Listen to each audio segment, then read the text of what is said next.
Hello, how are you?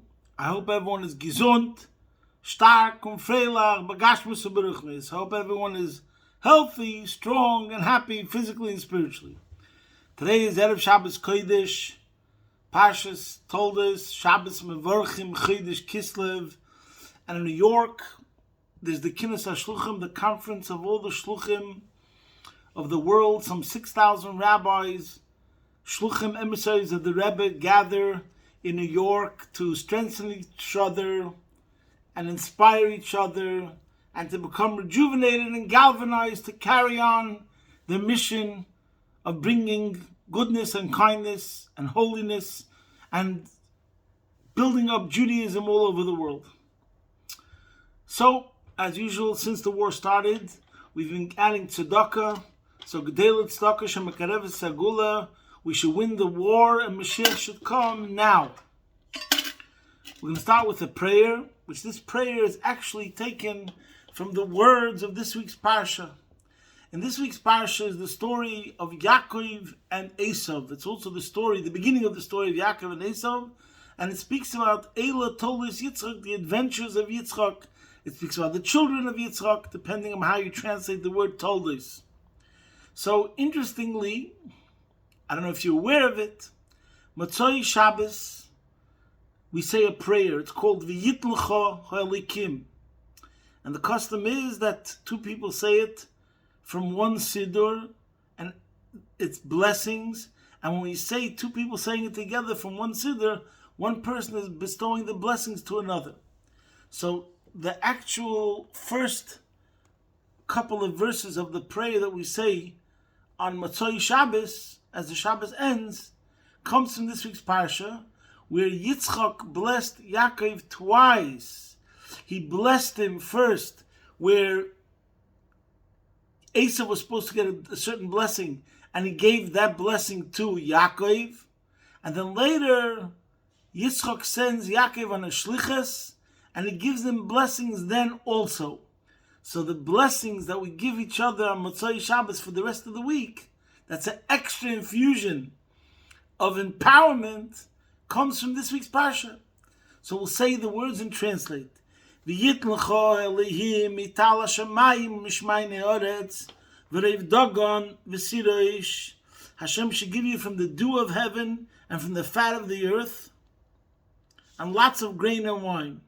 Yavducha amim v'yishtach v'lecha liyumim heve gvir lachecha v'yishtach v'lecha b'nei yimecha erelecha orur m'varecha baruch. And nations will serve you, nations will bow down to you. Be a master over your brothers, and your mother's sons will bow down to you. Then, at the end of the parsha, later, Yitzchak says the words, Ve'el shadei yivarech Yitzchak v'yafrecha v'yabecha v'yisel lekal amim. Hashem will bless you and make you fruitful. He will increase the number of your children and make you a large nation.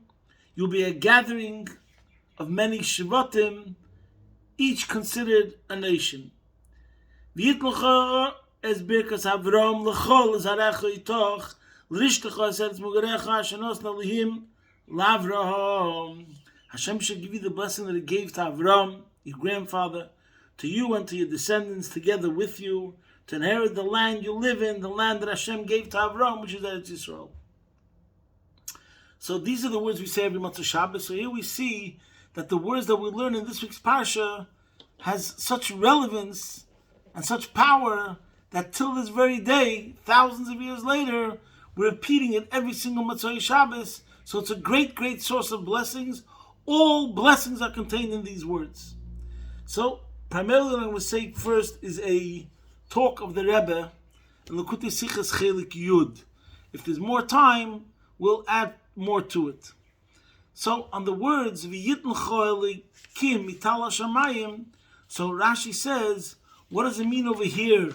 V'yitlecha, there's a vav. V'yitlecha Elikim, and may Hashem give you. So Rashi says, Yitein v'yachzer v'yitein, may give and give again. And it's explained because since the first words that Yitzchak says to Yaakov is with the word and, as if he already said something to him. So Rashi explains that the and implies a repeated giving. Yitain v'yachze v'yitin. That's what the vav of v'yitin l'cholikim stands for, again and again and again. So here the Rebbe has a klotz kasha. Since Hashem is infinite, so when he gives a blessing, let the blessing be infinite blessings. What does it mean that he has to yitin v'yachze v'yitin? What is the meaning that he gives and he gives again? He can give once, but that blessing is infinity. And it's endless and can continue forever. What does this mean that he gives and he gives again? So the Rebbe explains a pshat that is more referring to a concept. And it's a concept that's such a beautiful concept in Avodas Hashem, in the service of Hashem, and it's connected to life, how we see it in such a clear way. And that is, there's two types of people. There's two types of people in the Jewish nation, and there's two types that are essential for the continuation of Torah, and in general for civilization. What are the two types? There's one type that retains and receives whatever came before and doesn't lose it, which is usually called grade A student. They follow rules, they follow instructions, they stay on the straight and narrow path, call them goody two-shoes. Maybe you could say the Alter Rebbe in chapter 15 of the Tanya, those are what he calls the lo yavod they see there. Those are the masmid bilimudei betivoi, the bookworms, the librarians, the studious type, the diligent type, the more serious type. But then we have another type, the ones that think differently, the ones that are a bit wild and crazy, the ones that are rebels, the ones that don't follow rules necessarily. They're the type that they destroy the status quo.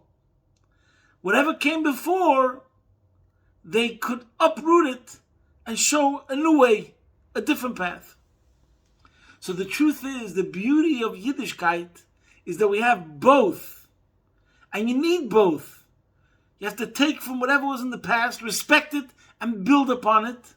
But at the same time, it's the people that have this sort of creativity, this sort of energy, a different type, that they're the ones that take which came before, because you have to have the right foundations, but they're also able to ride with it and come to new conclusions.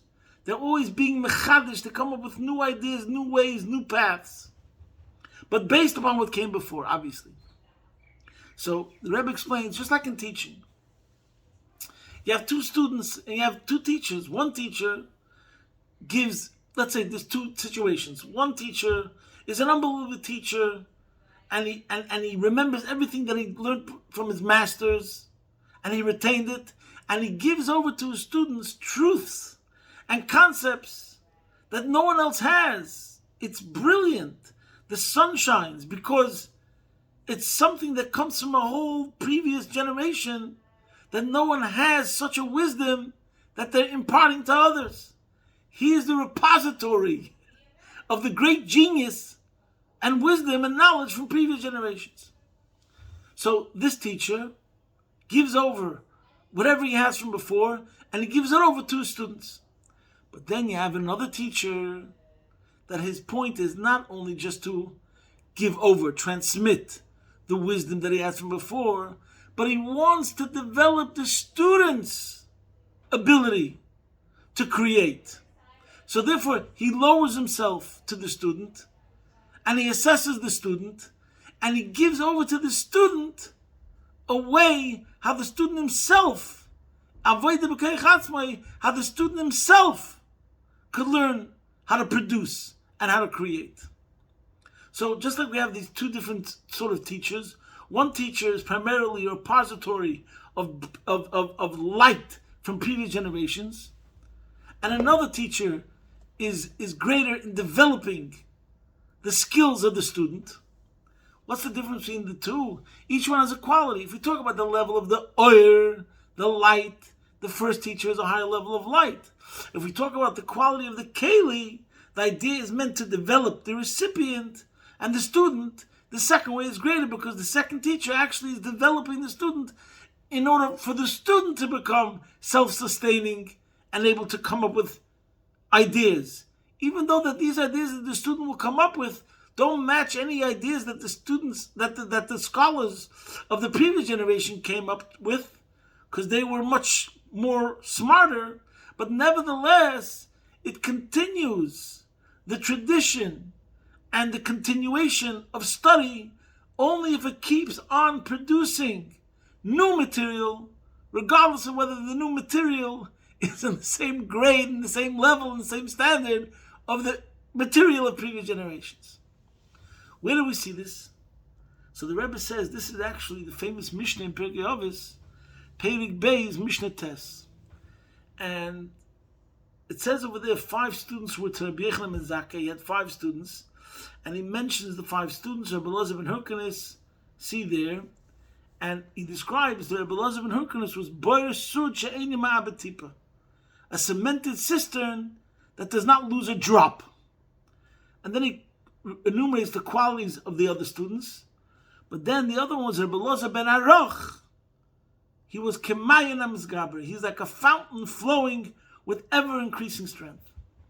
So these are the 2 contrasts.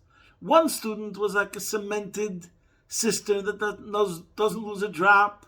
Everything that you put into him remains. And then there's another sort of student. He's not so great in how he's being makabel, but he's always coming up with new ideas. Kemayin Amizgaber, like a fountain overflowing with ever-increasing strength. Now then the Mishnah goes along and says that one person says, one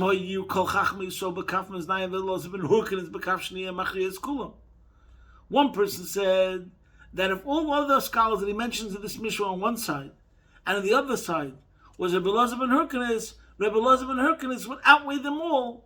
The one who was like the cemented cistern. But someone else disagreed. He said, if all the others were on one side of the scale, but Elazar ben Hyrcanus were on the other side, but Elazar ben Aroch, even Rabbi Elazar ben Hyrcanus would be on one side, but Rabbi Elazar ben Aroch would be on the other, he would be Machrias Kulam, Rabbi Elazar ben Aroch would outweigh them all. In other words, the one who was the fountain that keeps on with new strength, new ideas. So 2 perspectives. In one perspective, it's the cemented cistern, which is more important and greater. And the other perspective, it's the one that keeps on creating new content, new material, so to speak. And it's also explained that really these 2 are similar to, there's a Gemara in Brachas that talks about 2 types, and similar to these qualities that it says in the Mishnah, that one was called the Sinai, and one is called the Oiker Harim. Sinai comes from the word Sinai. What does it mean? That by him the law was so clear as the day it was given on Sinai. That was one sage.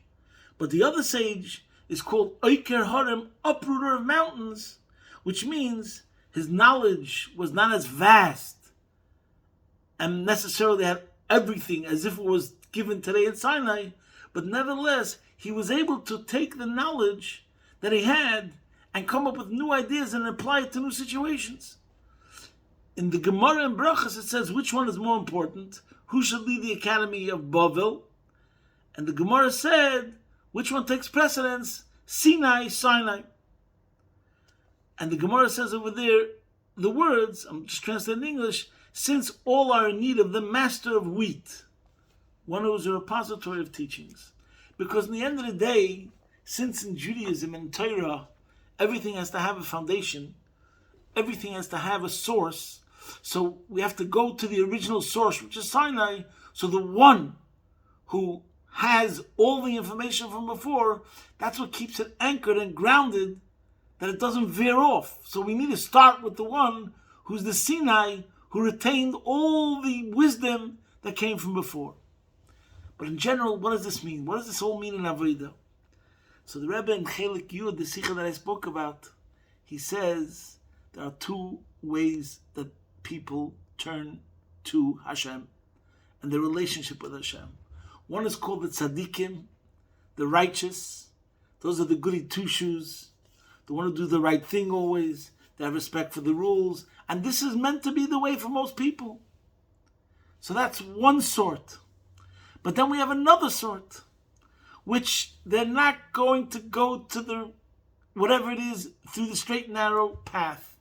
They're going to come through the back door. They're going to have a certain journey. It's going to be a bumpy ride. It's more complex. It's more complicated. So you might think that, who knows, is there a path for them too? So this is the beauty. This is what the Rebbe says. This is how the Rebbe is learning Pshat. And what does it mean? Yitten, v'yachze v'yitten. Over here, of course, the Eibishter gave blessings, and the blessings are infinite. But the blessing over here of Yitten, v'yachze v'yitten is about the blessing for two paths.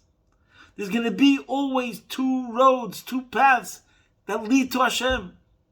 One path is going to be the path which is more compared to the one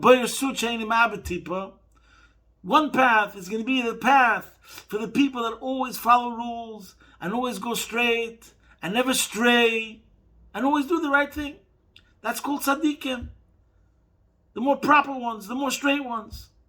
But then there's going to be another path. That's the path of the Baal Tshuva, the one who's a returnee, the one who has curiosity, the one who likes to experiment. And I'm not saying necessarily it's a good thing, because it sometimes can be very, very dangerous. And sometimes it can stray very, very far. But this is what it means, Yitain, v'yachze v'yitain, that Hashem made it possible that even someone that has this sort of nature, this sort of discipline, this sort of disposition, and this sort of temperament, guess what? He has the ability that he doesn't have so much the Beis Suchenim Abetipa, he has more the temperament of the Mayin HaMizgaber. He's going to show a certain phenomena that tzaddikim cannot show. For example, it says, "B'mokum shebal tshuva imdim tzaddikim gemurim en yichem lamed." At the place, at the level where the Baal Tshuva stands, the returnees, it's greater and higher than the tzaddikim. And what's the reason? One of the reasons is because it's b'chelo yatir. There's a greater force, there's a greater energy, there's a greater power. And why? Because they were far. So now when they're returning, it's with greater intensity. As the Alter Rebbe in chapter 7 of the Tanya says, Hoyel v'alidei zeh bol averabozu. Because they were in a far place, they were in a place of darkness. They were in a place where their spirituality was threatened. They feel now worse in a certain sense. So when they're returning with a hunger. They're returning with an intensity. They're returning with a ferocity that somebody who's experienced always the positive before cannot have that sort of ferocity or intensity. He just can't. It's a phenomenon. And that's why the Baal Tshuva is on a higher level. He has that b'cheli yater, which means greater power, a greater force.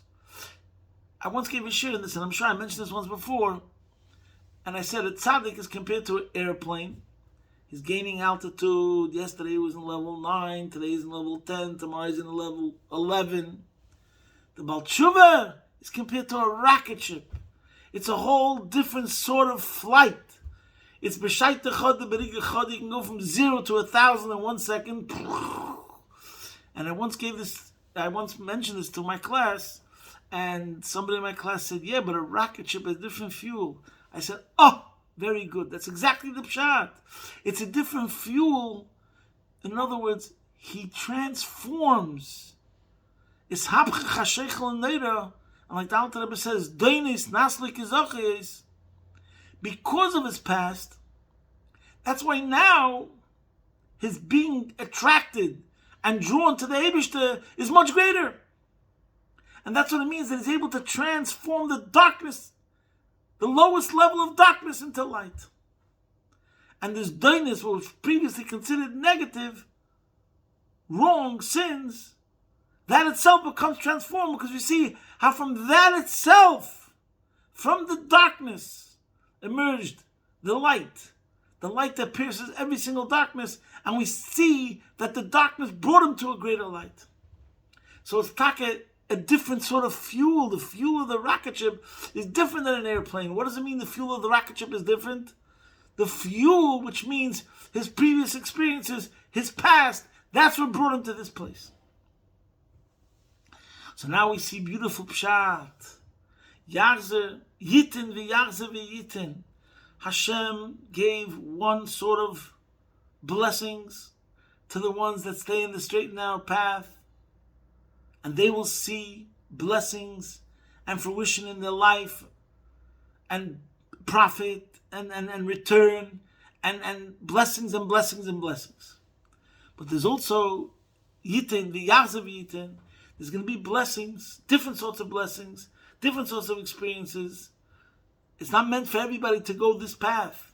But nevertheless, we have to know that the Jewish soul is so special, so powerful, the neshama, that sometimes it's amazing how we see the unexpected revelation of the Jewishness, the Yiddishkeit of every single Yid. And especially this is one of the things we've seen since last year, Simchas Torah, October 7th, how hundreds of thousands of Yidden, millions of Yidden, have been aroused and stimulated, and we see how the neshama is coming out. We see time and time again people that you least expect taking a stand and speaking about taking a stand and say, now's the time to identify and be proud that you're a Jew. And don't cower in defeat and don't try to hide it. On the contrary. So it's beautiful and beautiful to see. And this is what it means. Yitin v'yachzer v'yitin. There was one way, which was the simple way, where we look around and we see observant Jews. They were always doing the right thing. But then we see another way, that the Eibishter gave the neshama in every single Yid. There's this invincible spark, which sometimes it takes a while till it emerges. But when it does emerge, we see something infinite, something special, v'yit l'chol likim, that comes directly from Hashem. I just want to say just another couple of vertlach connected to v'yit l'chol likim, mital l'shamayim mishmay ne'oretz. There's another interpretation, a Hasidic interpretation, that v'yit l'chol likim means, first of all, v'yit l'chol likim, Hashem is giving us spirituality, elikus, godliness. That's number one. The Jew is always aspiring, seeking, looking for spirituality. That's what it means, v'yit l'chol likim. And the pasuk says, mital hashamayim u'mishmay ne'oretz. He gives you the dew of the heavens and the fatness of the earth. He starts with the heavens, which represents spirituality, and then he goes to earth. When it comes to Esav, when later Yitzchak gives him the bracha, over there, it says it in a different way. First it says the earth, and then it says the heavens. So when Yitzchak blessed Esav later, he says first, the fatness of the earth shall be a dwelling, and the dew of the heavens from above. So that's the difference, and this is what we spoke last week. Another major point in this week's parsha, I'm saying we spoke last week, was about spirituality and the physical, and the question is, what's dominant? What's the priority? And in general, now's not the time to get into it, we'll leave it for another time. In Parshas Toldos is the whole contrast between Yaakov represents the Jew, Esav represents the contrast. And one is the idea that spirituality is dominant, and the physical is only a means to be able to become channeled and transformed and elevated to spiritual. And the other way around is the opposite. What's dominant is the physical. Like in the beginning of the Parsha, where Esav says, give me some stew. And he sells him the birthright. See there in the beginning of the Parsha. And see the Rashi, where it means he just goes after the physical and he gives up on the spiritual. If the spiritual serves the physical, sometimes they'll turn to God, because they have no other choice. They want to be in a good terms with God. but they're not really interested in the spiritual. Then you have another person who is always seeking what's the deeper meaning, purpose, etc. And that's a Yid. So the Eibusher should help. We'll leave it at such. This week is the Kinnis HaShluchim. And the Rebbe once spoke a Sikha in Parshas Toldos, Tovshim Mem Ches. And it was a gathering of the Shluchim, and he spoke all about Yitin, V'yachza V'yitin, that all those that will dedicate themselves with this purpose of going out to take care of a Jew, wherever they may be. They are given these blessings of a Yitmucha, Likim, Yitin, V'yachza V'yitin. In the simple meaning, besides everything we spoke today, it means endless blessings. Yitin v'yachze v'yitin, endless blessings. Hashem should bring endless blessings to everyone. And first and foremost, the ones that are standing in the front lines. All the shluchim should be blessed to be able to continue full of fire, full of energy, full of spirit, full of joy, full of enthusiasm. And joy and enthusiasm is contagious. A shliach who's full of joy and enthusiasm is able to ignite others and inspire others with joy and enthusiasm. And the Eibusher should help that each and every single one of us should do our jobs properly. And this will bring about the Gula Mitzvah Shleima, take it from a Yad Mamish. Posting from my home, Be'ez Hashem Yisbarach, your man in Melbourne.